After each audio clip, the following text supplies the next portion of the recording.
Iran में लोग भूखे हैं, करेंसी बिखर चुकी है, महंगाई आसमान पर है, लेकिन सत्ता 37 साल से वहीं टिकी है।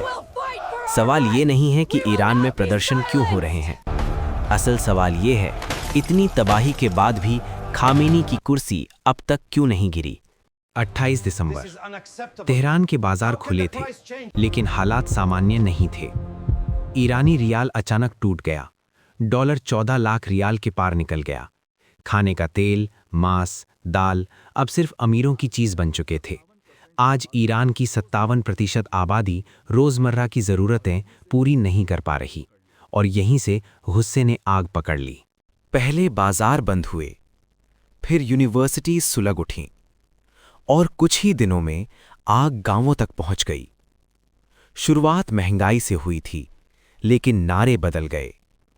अब आवाज थी, तानाशाही खत्म करो, खामेनी मुर्दाबाद। ये सिर्फ विरोध नहीं था, ये सिस्टम के खिलाफ गुस्सा था। लेकिन ईरान के लिए ये नया नहीं है। 2009, 2017, 2019, 2022 हर कुछ सालों में लोग सड़कों पर उतरे, और हर बार सरकार ने उन्हें कुचल दिया। तो फिर सवाल उठता है, इस बार अलग क्या है? इस बार ईरान चारों तरफ से कमज़ोर है। सीरिया में असद की सत्ता गिर चुकी है। हिजबुल्लाह और हमास इजरायली हमलों से कमज़ोर हो चुके हैं। जो ईरान कभी पश्चिम विरोधी ताकतों की धुरी था, आज खुद अकेला पड़ गया है। इकॉनमी टूट रही है, महंगाई 40% से ऊपर है, युवाओं के पास खोने को अब कुछ नहीं बचा।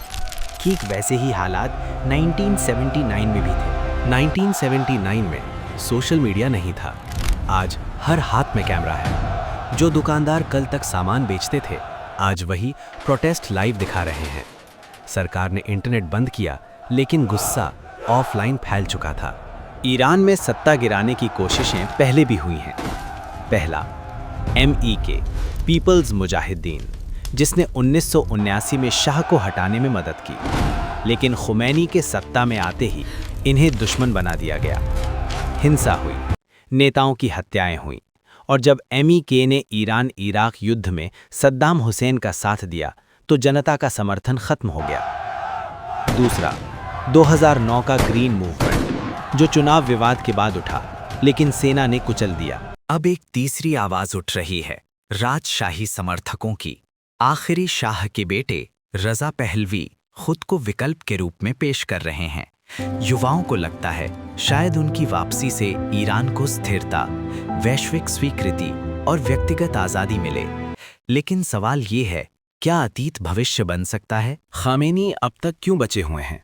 क्योंकि असली ताकत ईरान की सेना के पास नहीं, IRGC के पास है।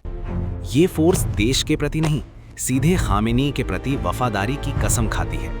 प्रोटेस्ट कंट्रोल, अरेस्ट्स, इंटरनेट ब्लैकआउट, सब कुछ इन्हीं के हाथ में है। अब डर सिर्फ सड़कों से नहीं है, डर इतिहास से है।